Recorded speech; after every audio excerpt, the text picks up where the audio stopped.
Delhi CM की 10 दिन की रिमांड मांगी। सीएम केजरीवाल ने गिरफ्तारी के मामले में देश भर में आपका विरोध किया।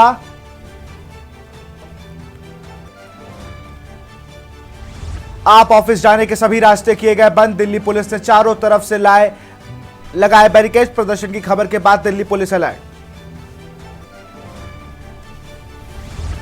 राहुल गांधी की आज एमपी एमएलए कोर्ट में पेशी। 13 मार्च को अधिवक्ताओं की हड़ताल से टली सुनवाई। अमित शाह पर टिप्पणी का मामला।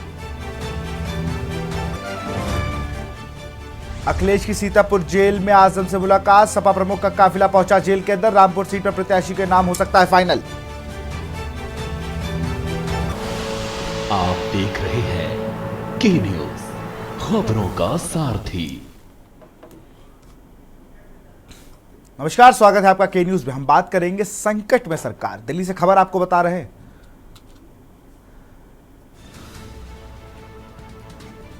केजरीवाल के रिश्वत मांगने के सबूत मिले हैं, ऐसा ईडी ने कहा है।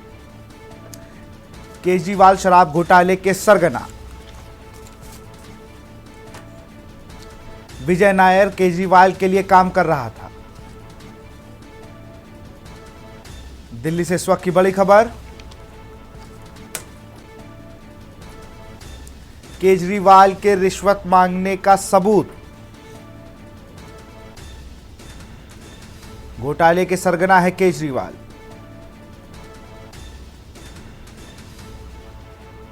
घोटाले के पैसे का इस्तेमाल गोवा चुनाव में हुआ, ये ईडी ने बयान दिया।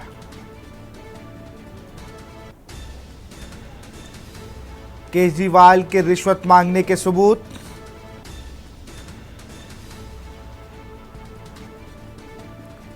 केजरीवाल शराब घोटाले के सरगना।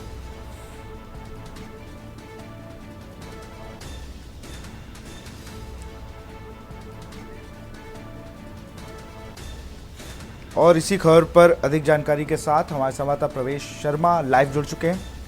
प्रवेश, ईडी ने बहुत महत्वपूर्ण दावे पेश किए हैं कि इस शराब नीति घोटाले को लेकर उन्होंने पूरा जो इस सरगना बताया है पूरे इस घोटाले का, उसको केजरीवाल को बताया गया। और उन्होंने एक दूसरा बड़ा आरोप ये लगाया कि जो पैसा लिया गया वो गोवा चुनाव में यूज किया गया।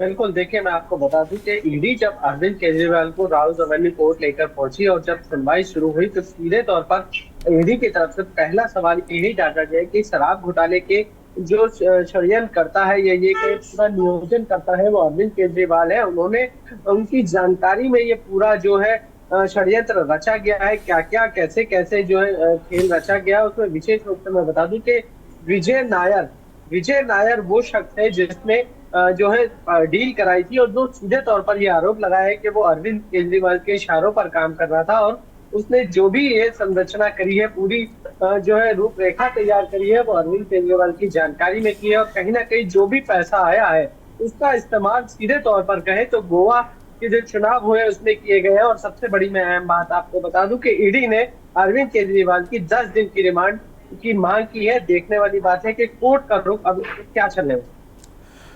बिल्कुल, जिस तरीके से, लेकिन जो ईडी लगातार कह रही थी, अगर हम भगवंत मान को सुन रहे थे, उन्होंने कहा परेशान किया जा रहा है, झूठा, ये कोई आरोपी नहीं है, ये कोई घोटाले का जिक्र ही नहीं है, सब फर्जी तरीके से घोटाले बनाए गए हैं। लेकिन एक बड़ा सवाल अब भी ये जो विषय बना हुआ है कि 10 समन आपको भेजे गए, आप जा सकते थे ईडी के पास, लेकिन आप नहीं गए, आप हाईकोर्ट गए और हाईकोर्ट में जाने के बाद जब आपको राहत नहीं मिलती है तो कल ईडी फिर अपने जो उसका दूसरा स्टेप होता है गिरफ्तारी का, उस पर लग जाती है। इन सब के बीच लीगल टीम का भी थोड़ा मामला उस तरीके से मजबूती के साथ नहीं रखा गया।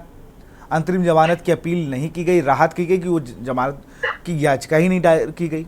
प्रवेश, बिल्कुल, देखिए मैं सीधे तौर पर बता दूं कि अभी जब चर्चा करी जा रही थी, अभी आम आदमी पार्टी के बाहर जो आंदोलनकारी कार्यकर्ता जो आंदोलन की रूपरेखा तैयार कर रहे थे, तो वहां पर जब पत्रकार का जमघेरा खड़ा हुआ तो सीधे तौर पर ये चर्चा चल रही थी। इसमें कहा जा रहा था कि अरविंद केजरीवाल खुद दिल्ली हाई कोर्ट गए और हाई कोर्ट में ये अपील करने लगे कि मुझे गिरफ्तार ना किया जाए तो मैं ईडी के समक्ष पेश हो जाऊंगा। यही एक पॉइंट है जो कल हाई कोर्ट में किया गया और हाई कोर्ट ने सीधे तौर पर ये कहा कि भैया एक बात बता दीजिए, कोई भी अगर जांच एजेंसी जो है अपना काम कर रही है तो उसमें आपको क्या रूपरेखा है, आपको क्या परेशानी है, आपको कौन भेजे जा रहे हैं, आप क्यों नहीं जा रहे हैं। और ईडी से पूछा गया कि अगर आपका कोई समन जा रहा है और कोई समक्ष आपके नहीं आ रहा है तो आप क्या गिरफ्तार नहीं कर सकते, आपकी क्या कमजोरियां है या क्या आपके पास तंत्र नहीं है। यही वजह थी कि ईडी ने जब 4 बजे कोर्ट की कार्रवाई खत्म हुई तो 7 बजे जाके अरविंद केजरीवाल के घर पर डेरा डाल दिया। और सीधे तौर पर कहूं तो ईडी को जो हरी झंडी मिली थी वो कोर्ट से ही मिली थी, हाई कोर्ट की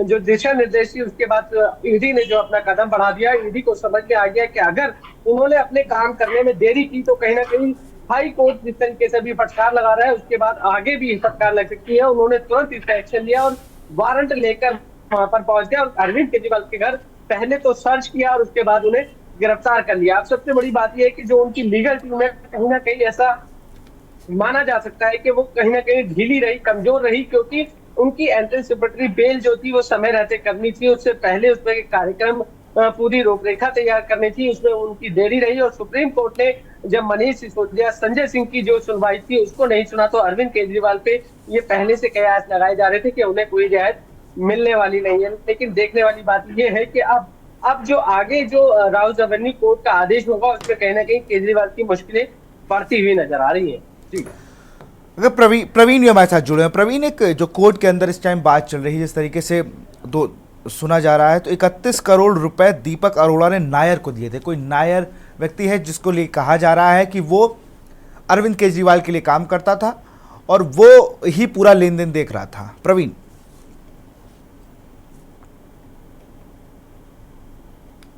बताया जा रहा था तो कुछ लोगों के नाम निकल के सामने आए हैं। जिस तरीके से अरविंद केजरीवाल को साजिशकर्ता बताया गया है और उसमें जो लोग हैं उनके अंदर कई नाम निकल के आ रहे हैं जिनको कुछ कुछ फंड ट्रांसफर किया गया था और उसी फंड के चलते ही सारी चीजें की गई थी। अब जब सारी चीजें हुई हैं तो अब अरविंद केजरीवाल जी को मुख्य आरोपी के रूप में बताया जा रहा है। जी बिल्कुल। प्रवेश लगातार इस चीज़ पर बने हुए हैं, वो कल से इस पूरी घटनाक्रम को भी देख रहे हैं। कल जब आप प्रवेश, मुझे याद है आप घर के बाहर के अरविंद केजरीवाल के थे, तब कहीं ना कहीं 7, सवा 7 का समय था जब ये कहा जा रहा था कि ईडी अभी पहुंची है। कई 150 पन्नों के दस्तावेज मिले जिनमें ये जिक्र है कि गोवा के चुनाव में कहां से फंड आया, कहां से खर्च हुआ। जब ईडी की टीम आपके सामने से निकलती है तो क्या उनके पास क्या क्या चीज़ें लेके जा रही है? क्योंकि जो खबरें हैं कि इलेक्ट्रॉनिक गैजेट हैं, अरविंद केजरीवाल के फोन्स हैं, घर के बहुत महत्वपूर्ण घर से दस्तावेज जो मिले हैं। देखिए, सीधे तौर पर मैं बता दूं कि लगभग 7:10 के आसपास जो है ईडी की टीम जो है अरविंद केजरीवाल के घर पर पहुंच चुकी थी। और सीधे तौर पर मैं आपको बता दूं कि जो है अरविंद केजरीवाल से सर्च ऑपरेशन की बात कहकर एंट्री की गई थी। ईडी की टीम ने उनके मोबाइल को खंगाला है, उनके मोबाइल को जब्त किया। इसके अलावा कई ऐसे दस्तावेज थे जो उनके घर पर जो उन्होंने सर्च किए थे उनको लिया था। लेकिन उसके तुरंत बाद लगभग 1 से 1.5 घंटे बाद मैं कहूंगा कि ईडी की टीम जो है वहां से निकली और अरविंद केजरीवाल को सीधे तौर पर लेकर निकली। लेकिन उससे पहले जो है दिल्ली पुलिस को इस बात की पुख्ता जानकारी थी और दिल्ली पुलिस ने सभी रास्तों को बैरिकेडिंग करके बंद कर दिया था। आम आदमी पार्टी के कार्यकर्ता अरविंद केजरीवाल के घर पर पहुंचने लगे थे, लेकिन उससे पहले ही दिल्ली पुलिस ने पूरे रास्ते को बंद कर दिया था। और सबसे बड़ी बात मैं आपको बता दूं कि जब ये गिरफ्तारी करी जा रही थी तो उस समय आतिशी हो चाहे मंत्री सौरभ भारद्वाज वो मौके पर मौजूद थे और उन्होंने साफ तौर पर कहा था कि अगर अरविंद केजरीवाल को गिरफ्तार किया जाएगा तो वो भी गिरफ्तार होंगे। और उन्होंने पूरी कोशिश भी की थी। लेकिन मैं बता दूं कि दिल्ली पुलिस ने सीआरपीएफ के जवान के साथ साथ कई ऐसी रैपिड एक्शन फोर्स लगाई थी जिससे जो है किसी भी तरीके की कोई अड़चन ईडी को अरविंद केजरीवाल को ले जाने में नहीं हुई। लेकिन अब सबसे बड़ा सवाल ये है कि जिस तरीके से कल दिल्ली हाई कोर्ट ने भी ईडी से पूछा था कि आपके पास आखिरकार ऐसे क्या सबूत है, ऐसी कौन से अभी जो जानकारी आ रही है कि ईडी ने जो कोर्ट में कहा है, एक बड़ा दावा ईडी ने किया है कि 45 करोड़ रुपए की जो रकम थी वो गोवा के चुनाव में इस्तेमाल की गई थी। अब तो पूरा वो पूरा कल जैसे हाईकोर्ट ने मांगा भी था ईडी से जो कि भाई आप अपना डाटा दीजिए, आप किस आधार पर किसी सीएम पर आरोप लगा रहे हैं, उनको जांच के लिए बुला रहे हैं, तो वो जब सबूत उन्होंने दिखाए तब कहीं ना कहीं उसके बाद एक्टिव होते। और अब बताया जा रहा है कि 35 करोड़ रुपए गोवा चुनाव में इस्तेमाल किए गए थे। बिल्कुल, देखिए जब हाई कोर्ट ने ये सवाल किया था तो ईडी के वकील ने सीधे तौर पर ये कहा था कि हम आपको सबूत देने के लिए तैयार हैं, लेकिन हमारी आपसे गुजारिश है कि आप अरविंद केजरीवाल उनके पक्ष को जो है इस डिटेल के बारे में जानकारी नहीं देंगे। उसको कोर्ट ने एक्सेप्ट किया था और कोर्ट ने वो दस्तावेज लेने के बाद लगभग 1 घंटे का समय उनको रीड करने में लगाया और उसके बाद सीधे तौर पर मैं बता दूं हरी झंडी ईडी को मिल चुकी थी, क्योंकि कोर्ट ने वो दस्तावेज देख लिए थे और कोर्ट ये पहले से मान चुका था कि दस्तावेज में कहीं ना कहीं ऐसी बात है जो ईडी कहना चाह रही है वो हो सकता है वो सही हो, इसलिए की जांच में किसी भी तरीके का रोकना या ये कहे टांग अड़ाना गलत होगा और इसी वजह से जो है ईडी ने देर शाम जाकर अरविंद केजरीवाल को गिरफ्तार कर आगे की जो तैयारी है वो कर ली है। और मैं आपको बता दूं शुरुआत से अरविंद केजरीवाल को केवल और केवल गवाह के रूप में बुलाया जा रहा था, लेकिन अब उन्हें आरोपी भी बना दिया गया। जी बिल्कुल, हमारे साथ प्रवीण गुप्ता भी बने हुए हैं, वो भी इस खबर पर लगातार बने हुए। एएसजी जो राजू हैं उन्होंने इस घोटाले को लेकर कहा है कि 2021 और 22 के कैंपेन में ये पैसा इस्तेमाल किया गया था और अरविंद केजरीवाल ही इस पूरी पार्टी को लीड करते हैं, इस घोटाले को करने में भी उनका नाम है और उन्होंने ही ये घोटाला किया है। प्रवीण, क्या कुछ और अपडेट आपके पास आया है? जी मैं बता दूं आपको, जो केसीएस राजू है उन्होंने कहा है कि चरण सिंह ने गोवा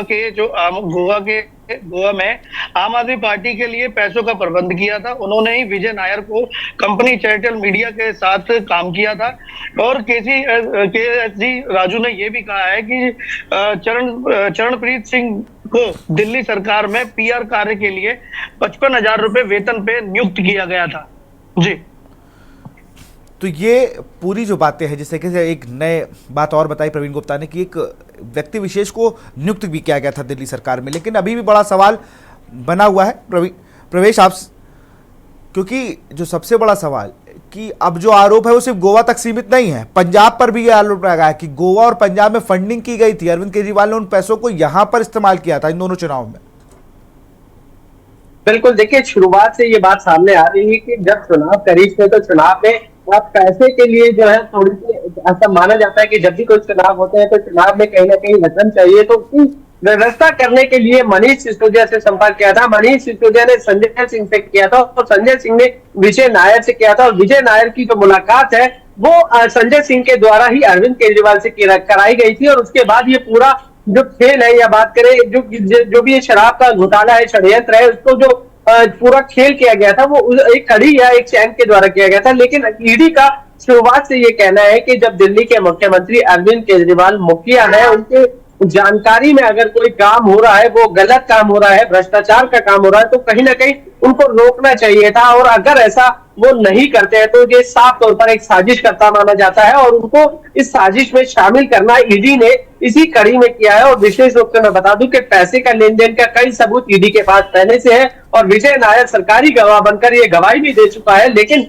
सबसे बड़ी बात है कि जो पैसा आया था वो सीधे तौर पर चुनाव में जो है खर्च कर दिया गया था, कि उसका जो ब्यौरा है वो अभी तक ईडी के पास नहीं है। लेकिन ईडी ने कई बार मनीष सिसोदिया, संजय सिंह के घर पर रेड भी डाली है, पैसे के लिए पूरी जानकारी हासिल करने की कोशिश की है। शुरुआत से सिर्फ और सिर्फ ये जानकारी ईडी के पास है कि इतने करोड़ रुपए का लेन देन विजय नायर के द्वारा हुआ था, लेकिन जो खर्च का ब्यौरा है वो सिर्फ और सिर्फ अरविंद केजरीवाल के मुख से सुनने की तैयारी की जा रही है।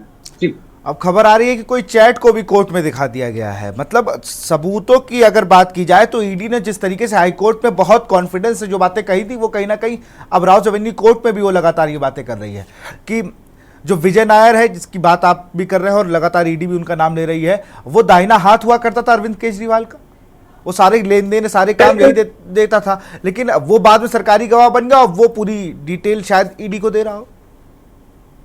बिल्कुल, देखिए विजय नायर हो सकते हैं जिसने अपने व्हाट्सएप कॉल की डिटेल सबसे पहले ईडी को सौंपी थी और उसमें साफ तौर पर किन किन से उसने कांटेक्ट किया, क्या क्या बातें की, कौन कौन से ऐसे राज थे जो उसने उसमें डील किया था, और उसने सीधे तौर पर जो है पूरा एक डिटेल उनको दिया था और ये बताने की कोशिश की थी कि इस षड्यंत्र में कहीं ना कहीं अरविंद केजरीवाल का हाथ है। और जब वो सरकारी गवाह बना तो उसने ये तय किया था कि उसको इस सजा में थोड़ी सी राहत मिले और इसी राहत के लालच में गए तो सीधे तौर पर ईडी ने उनको गवाह बना लिया और ईडी ने पूरे षड्यंत्र का जो खाका है खोल लिया और ईडी ने अब इस पे आगे की जो कार्रवाई है वो शुरुआत कर दी है। अब अरविंद केजरीवाल की रिमांड मांग रहे हैं। रिमांड के बाद जब वो अरविंद केजरीवाल से पूछताछ करेंगे और उसमें कुछ बातें ऐसी हो सकती है जो अरविंद केजरीवाल एक्सेप्ट करें या ये कहे कुछ खुलासे कर सकते हैं, जिसको बाद अरविंद केजरीवाल की मुश्किलें हो सकता है कि वो बढ़ जाए।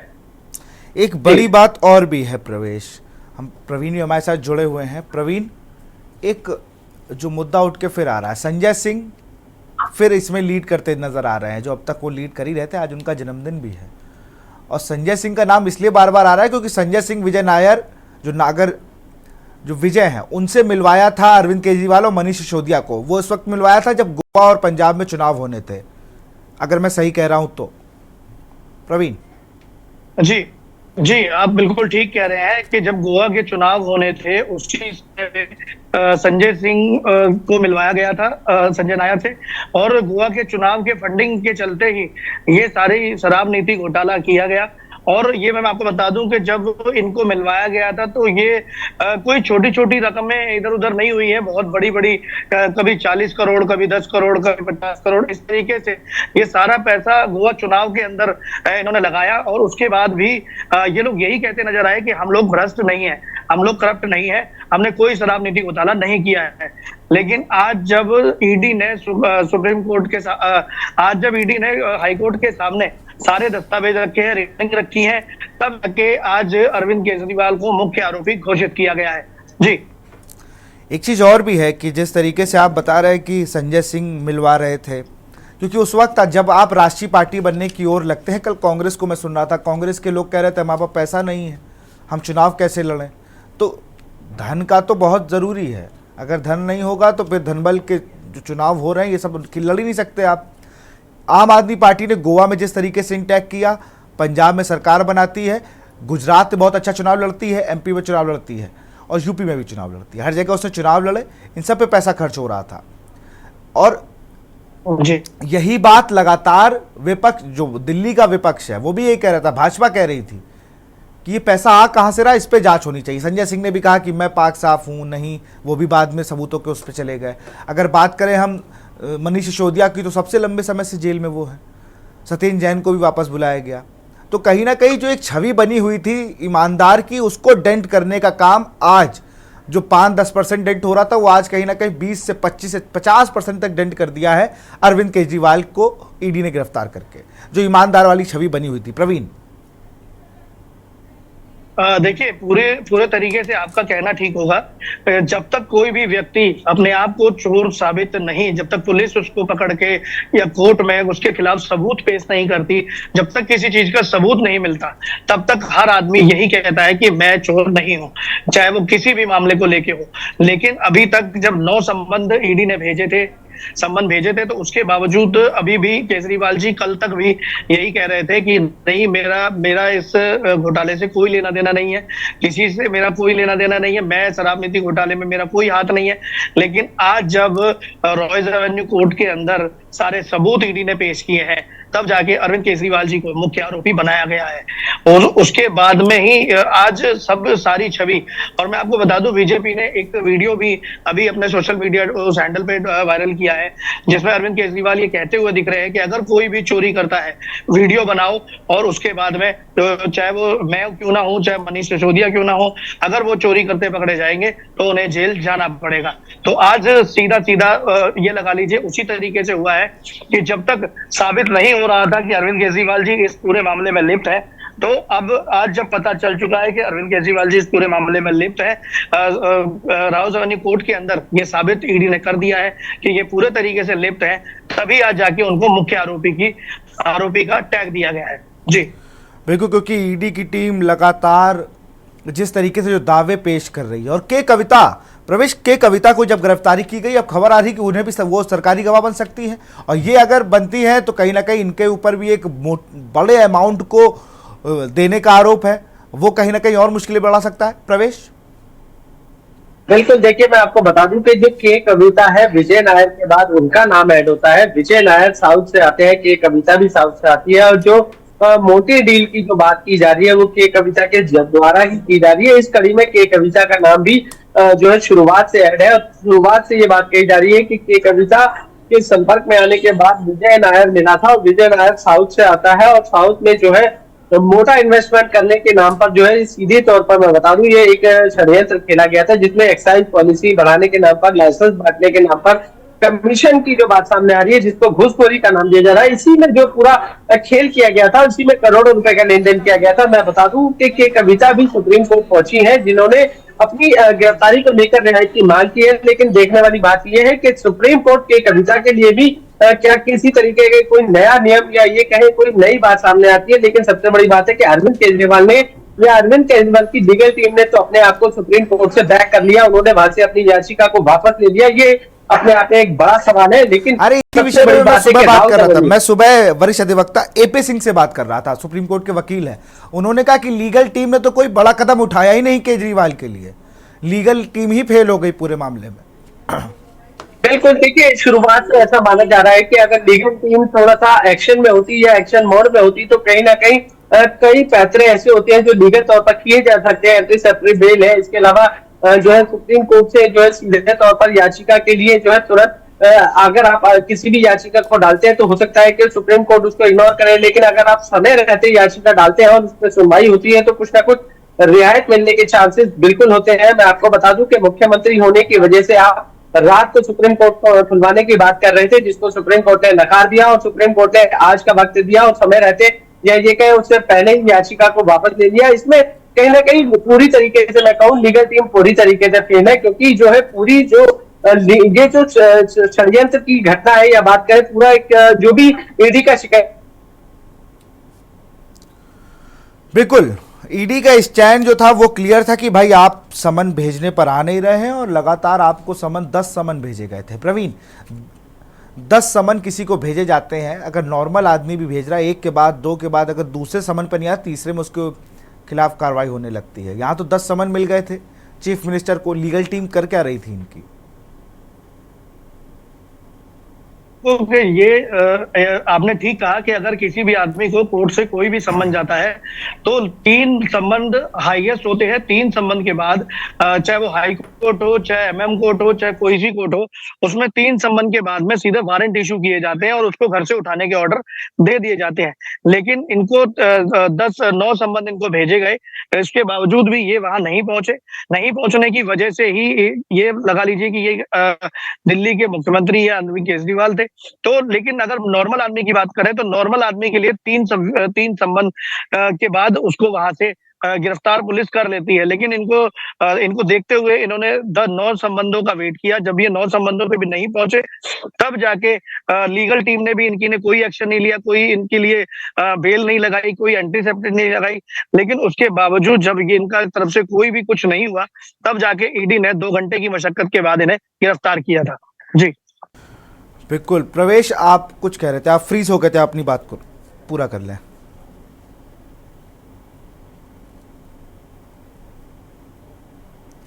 प्रवेश, आप म्यूट हैं।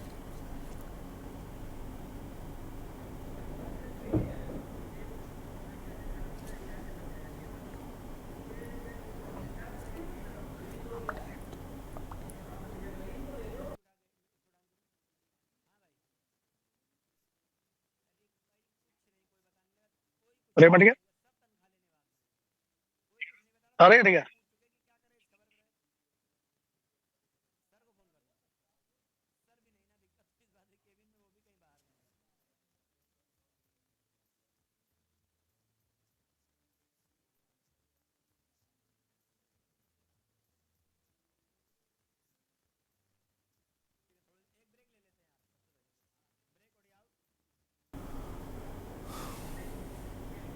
तो संकट में सरकार, इस पर चर्चा जारी रहेगी, लेकिन एक छोटे से ब्रेक के बाद।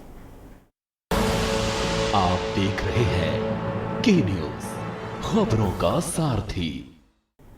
ब्रेक के बाद आपका स्वागत है। दिल्ली के मुख्यमंत्री अरविंद केजरीवाल के गिरफ्तारी के विरोध में लखनऊ में आम आदमी पार्टी के कार्यकर्ताओं ने विरोध प्रदर्शन किया। पार्टी कार्यकर्ता हजरतगंज के परिवर्तन चौक चौराहे पर पहुंचे और भाजपा विरोधी नारे लगाते नजर आए। यही नहीं, चंद प्रदर्शनकारी कार्यकर्ताओं को पकड़ने के लिए वहां मौजूद पुलिस बल फौरन उन पर टूट पड़ा। इरम रिजवी के नेतृत्व में पदाधिकारी वंशराज दुबे समेत कई पार्टी कार्यकर्ता हल्ला बोल करते हुए भाजपा कार्यालय की ओर बढ़ने लगे और इसी पुलिस ने सभी कार्यकर्ताओं को पुलिस वैन में जबरन बैठाया और उन्हें वहां से इको गार्डन धरना स्थल ले जाकर रवाना हो गए। ग्राउंड पर मौजूद संवाददाता शिवा शर्मा ने आम आदमी पार्टी के प्रदर्शनकारी कार्यकर्ताओं से बातचीत की।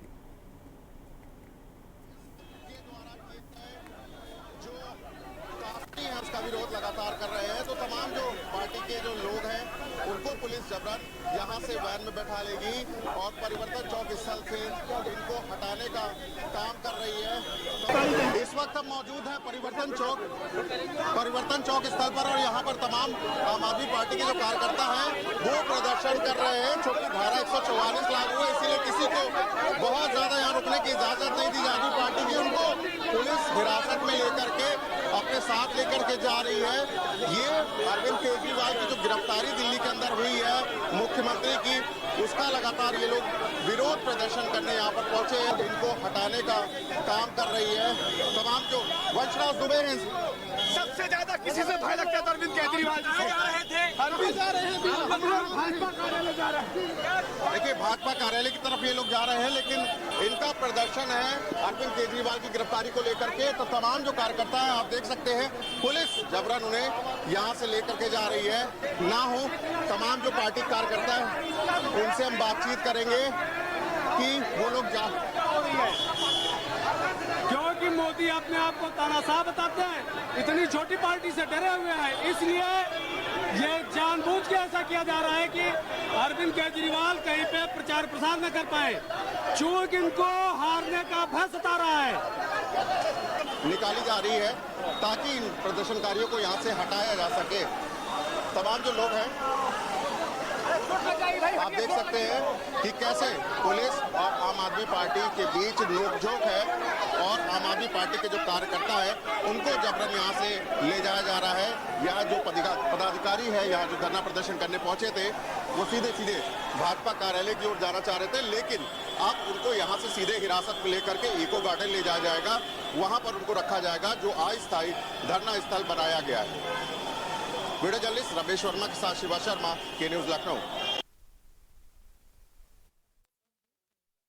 आम आदमी पार्टी के प्रदर्शन के दौरान कुरुक्षेत्र में डीएसपी राम कुमार घायल हो गए।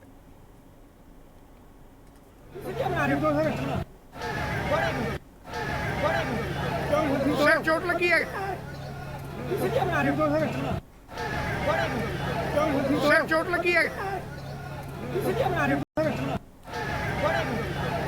सर चोट लगी है, सर चोट लगी है, सर चोट लगी है। और ग्राफिक्स के जरिए आपको बताते हैं कि केजरीवाल को कब कब समन जारी किए गए। अरविंद केजरीवाल को अब तक 10 समन जारी कर चुकी है ईडी। पहला समन 2 नवंबर 2023 को भेजा। समन में पेश ना होकर समन को बताया था गैरकानूनी। 21 दिसंबर 2023, 3 जनवरी, 18 जनवरी को भेजा था समन। 2 फरवरी, 19 फरवरी और 26 फरवरी और 4 मार्च, 21 मार्च को भी समन भेजा गया था।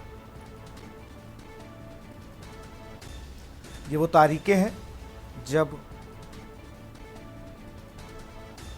उन्हें समन भेजा गया था। समन मिलने के बाद भी केजरीवाल नहीं पेश हुए थे। केंद्र सरकार पर एजेंसी के गलत इस्तेमाल का आरोप लगाया गया।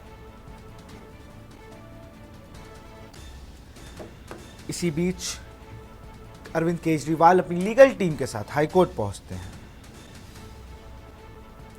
फिर अंतरिम राहत देने की याचिका दायर की जाती है।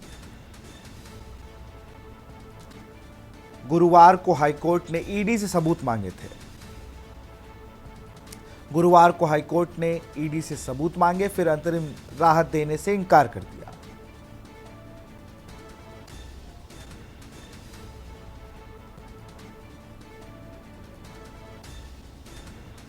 हाईकोर्ट के फैसले के कुछ देर बाद ही ईडी अरविंद केजरीवाल के घर पहुंच गई थी।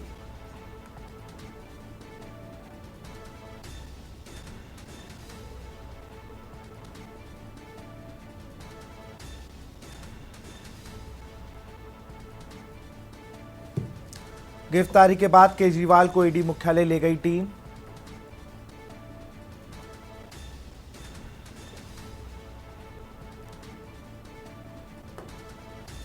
केजरीवाल को अब तक 10 समन जारी।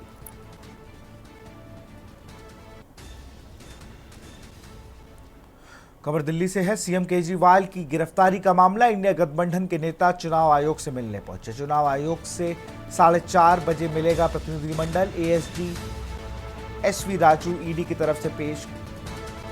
सीएम केजरीवाल की गिरफ्तारी का मामला। सीएम केजरीवाल कोर्ट रूम में मौजूद। राउज एवेन्यू कोर्ट के बाहर सुरक्षा बढ़ाई गई है। केजरीवाल की तरफ से अभिषेक मनु सिंघवी उनके वकील हैं।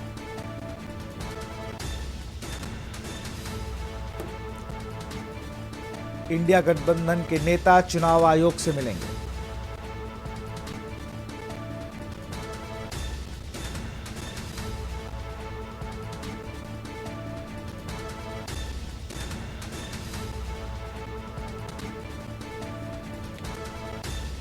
दिल्ली से खबर। सीएम केजरीवाल की गिरफ्तारी का मामला। इंडिया गठबंधन के नेता चुनाव आयोग से मिलेंगे। चुनाव आयोग से 4:30 बजे मिलेगा प्रतिनिधिमंडल। एएसजी एसवी राजू ईडी की तरफ से पेश।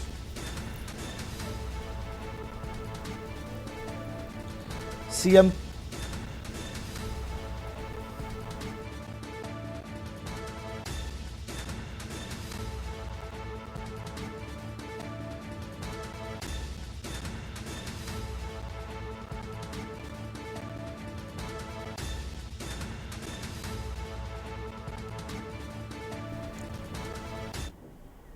लखीमपुर खीरी से खबर आपको बता रहे। भीरा कस्बे में पुलिस ने दी दबिश। दबिश के दौरान पुलिस और बदमाशों से भिड़ंत। एक महिला सिपाही समेत 3 पुलिसकर्मी घायल। लखीमपुर खीरी से खबर।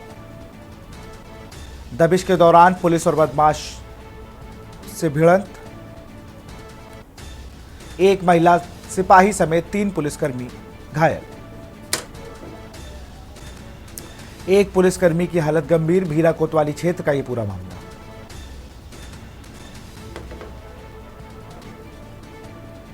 दबिश के दौरान पुलिस और बदमाश में भिड़ंत। एक पुलिसकर्मी की हालत गंभीर। भीरा कोतवाली क्षेत्र का यह पूरा मामला। लखीमपुर खीरी से खबर। भीरा कस्बे में पुलिस ने दी दबिश।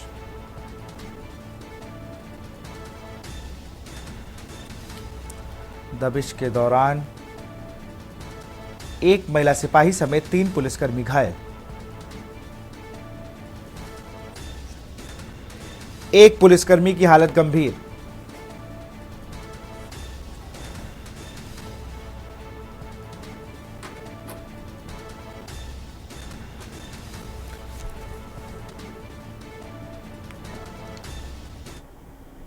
खबर बांदा से है, जहां तालाब में नहाने गए युवक की डूबने से दर्दनाक मौत हो गई। 24 घंटे के बाद तालाब में शव मिला। जिला प्रशासन और गोताखोरों की मदद से तालाब से युवक का शव निकाला गया। मजदूरी करने के युवक आया था। जनपद के बदौसा थाना क्षेत्र अंतर्गत नादन मऊ का रहने वाला है युवक। कोतवाली देहात क्षेत्र के अंतर्गत पेरंदाई स्थान के पास का मामला।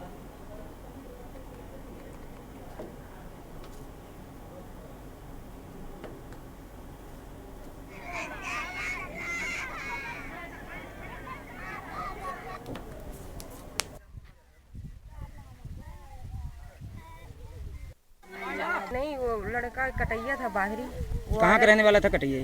ये मऊ नाना मऊ का यहाँ का रहने क्या वाला। कुछ घटना हुई है यहाँ पर? घटना ये हुई कि नहाने आया होगा, बच्ची को साथ में लिया था, बच्ची को नहला के बैठा दिया है। तो क्या प्रधान जी, ये क्या तालाब है ये, या इस प्रेसवे में लोगों का कहना है कि इस प्रेसवे वाले मिट्टी निकाले थे? हाँ, मिट्टी निकाला गया यहाँ तालाब में। ये मेरे भतीजे हैं दमान दमदा है। भतीज दमदा। ये कहाँ के रहने वाले हैं? महुटा, प्रॉपर महुटा। यहाँ पेरंदाई में क्या करने आए थे? यहाँ से काटने आए थे, मजदूरी का काम करने आए थे। इनका नाम क्या था?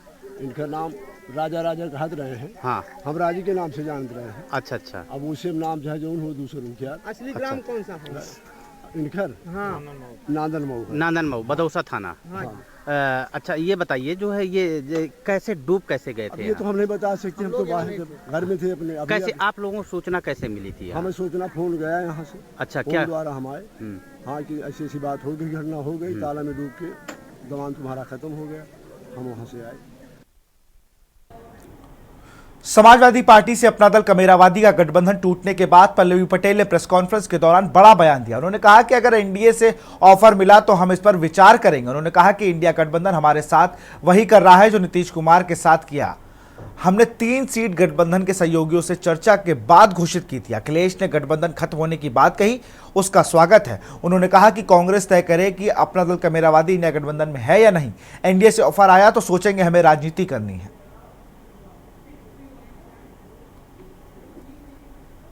क्या कहें, हमें ये पता है कि गठबंधन धर्म में जो हमारी सीमाएं थी हमने सदैव उसका पालन किया है और जो भी हमारी प्रस्तावित और डिस्कस्ड सीटें थी हमने उन्हीं को घोषित किया है राष्ट्रीय अध्यक्ष जी के द्वारा। ना उससे एक कम है ना एक ज़्यादा है। अखिलेश यादव ने कल कहा कि ये गठबंधन जो था 2022 तक का 24 में नहीं है, तो आप उस गठबंधन का हिस्सा हैं या नहीं? देखिए, अखिलेश यादव जी ने जो कहा अपना दल उसका स्वागत करता है और हमारी शुभकामनाएं हैं उनको। और ये बात भी कहते हैं कि वो अपनी जो भी उम्मीदें हमसे रखते हैं वो उनकी सारी उम्मीदें हम पूरा करेंगे। और रही बात इंडिया अलायंस का हिस्सा होने की, तो जिन्होंने इंडिया अलायंस बनाया है अब ये उनकी जिम्मेदारी बनती है कि जब उन्होंने हमें इंडिया अलायंस का हिस्सा बनाया तो आज नीतीश जी के साथ बिहार में जो इंडिया अलायंस ने किया है आज वही वो राजमाता कृष्णा पटेल जी के साथ उत्तर प्रदेश में करने का प्रयास कर रहे हैं। अब ये कांग्रेस को डिसाइड करना है, उनको इस बात का प्रमाण देना है कि पिछड़े, दलित, शोषित, अल्पसंख्यक समाज का नेतृत्व करने का और उनके हक और अधिकारों की बात करने का जो मसौदा लेकर के वो चले थे उसमें वो कितना गंभीर है ये अब उनको बताना है।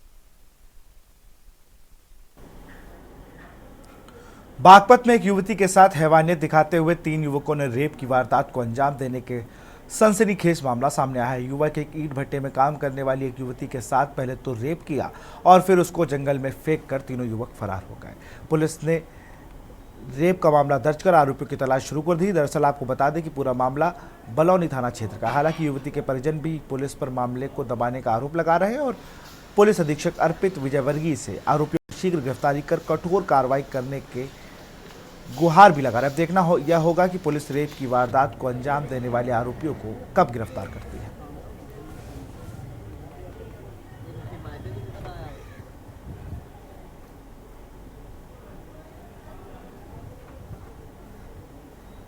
दादी, लड़की मेरी ये भट्टे पर काम करते थे और मेरी लड़की रोटी लेकर गई भट्टे पर 7 बजे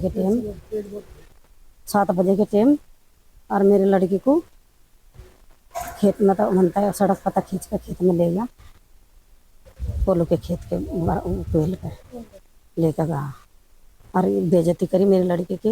मेरी लड़की ज़्यादा गंभीर होगी तो सरकती सड़क पर आ गई। सड़क पर मेरा लड़का देखने आया, अब भाई हाँ घर जाली और तो नहीं मिली, मतलब उन्होंने मिली, फिर उस सड़क पर मिली, सरकती आई, बेहोश हो गई। क्या काम करते हो? हम जी बच्चे का काम करते हैं। क्या मामला जी आपका? जी अस्पताल है। मेरी सिस्टर है और वो खाना देने के लिए जा रही थी, हम भट्टे पे काम करते हैं और रास्ते में जाते दफे एक लड़का है गांव का ही, ब्रजपाल नाम है और 2 लड़के और थे जी उसके साथ में, उनका नाम इतना खास नहीं पता है, लड़की बताएगी, अभी होश नहीं था उसे। तो जी उसे वहाँ से खींच के और ईंट में लेकर चले गए, उसके साथ रेप कर दिया जी। और जी जब हमें पता चला दोपहर के टाइम 2 बजे, सुबह 7 बजे घटना है, 2 बजे हमें पता चल रहा, 12-1 बजे से वो रोड पर आ गई, खींच तान के जब होश आया फिर लड़की को फिर बेहोश होगी। अगले दिन होश आया करीबन 11-12 बजे, भर्ती कर दी थी हमने देवभूमि में ला के। फिर डॉक्टरों ने जवाब दे दिया कि कोई यहाँ पे नहीं हो सकता भाई, कहीं और ले जाके चले जाओ। फिर थाने में रिपोर्ट करने के लिए गए तो रिपोर्ट जी वहाँ से का कोई रिपोर्ट नहीं है, कुछ भी। हमें तो एक कागज़ सा दे रखा, कोई पता नहीं क्या है वो, कुछ उस पर तो लिख ही नहीं रहा, बस यही कि तहरीर चढ़ रही है, बस ऐसा कुछ नहीं है। जयपुर पुलिस आयुक्त बीजू जॉर्ज जोसेफ ने गुरुवार को शिवदसापुर थाने में जनसुनवाई कर परिवारवादियों की समस्याओं को सुना और मौके पर ही संबंधित अधिकारियों को निस्तारण के निर्देश भी दिए। इस दौरान अतिरिक्त पुलिस आयुक्त कैलाश चंद्र बिश्नोई, पुलिस उपायुक्त दक्षिण दिंगत आनंद, सहायक पुलिस आयुक्त चाकसू सुरेंद्र सिंह सहित संबंधित एसएचओ और थाने अधिकारीगण उपस्थित रहे।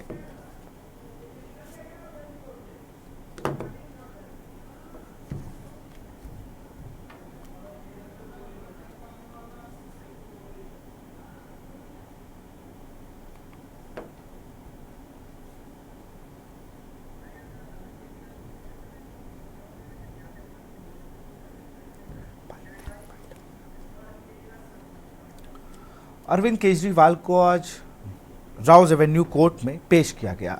ये उन्होंने ये बयान जारी किया है, इसमें उन्होंने कहा है मेरा जीवन देश के लिए समर्पित है, चाहे अंदर रहूं या बाहर देश के लिए काम करता रहूंगा। ये उन्होंने बड़ा बयान दिया। उन्होंने कहा मैं अरविंद सर कुछ कहना है, कुछ संदेश sir?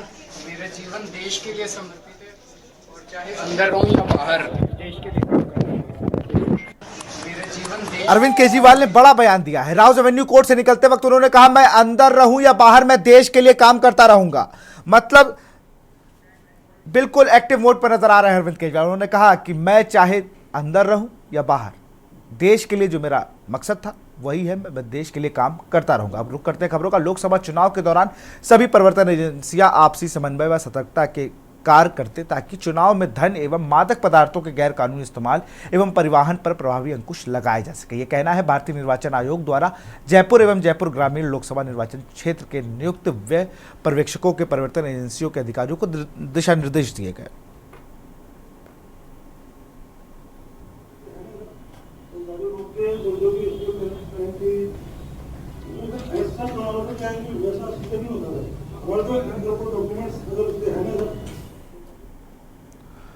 Haryana anti corruption bureau की अंबाला टीम ने 30,000 रुपए की रिश्वत लेते हुए तहसील कल्याण अधिकारी विकास कुमार को रंगे हाथों गिरफ्तार किया। अनुसूचित जाति एवं पिछड़ा वर्ग लोगों के लिए संचालित सरकारी योजना के तहत मुआवजे की राशि उपलब्ध कराने की एवज में शिकायतकर्ताओं से रिश्वत की मांग की थी।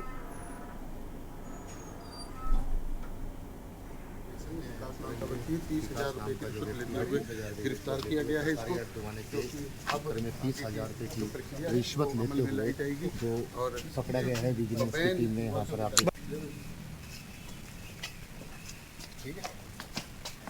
तो जिस टाइम उसने उसको पैसे दिए तो हमने अपनी पूरी प्रक्रिया के अनुसार उसको पैसे दिए। तो उसने जिस टाइम उसको विकास कुमार को पैसे दिए तो हमने उसको रेड हैंडेड मौके से पकड़ लिया। पकड़ने पर जो हमारी प्रक्रिया थी, जिस तरह से हाथ का दिलवाना मुद्दई का या आरोपी का, जो हमने नाम पूछा तो जिसने बताया कि विकास कुमार TWO कुरुक्षेत्र, तहसीलदार वेलफेयर ऑफिसर कुरुक्षेत्र। तो हमने जिसे मौके पर रेड हैंडेड पे पकड़ा है, जो हमें मौके से रिकवरी की है, जो मौके पर हाथ दिलवाए गए, जो हमारा जो प्रक्रिया थी हमने वो कंप्लीट की है, जिसको हमने गिरफ्तार किया है। और जो मौके से 30,000 रुपये की मौके से रिकवरी हो चुकी है और अब योग अंकित हो चुका है। जो हम इसको हम अपनी जो पूछताछ में आगे जो जांच में एजेंसी में हमारी आएगा, जांच एजेंसी में, तो हम जो भी आगे समय से आपको। फिलहाल देश की बात में इतना ही। देखते रहिए न्यूज़ इंडिया। नमस्कार। आप देख रहे हैं के न्यूज़, खबरों का सारथी।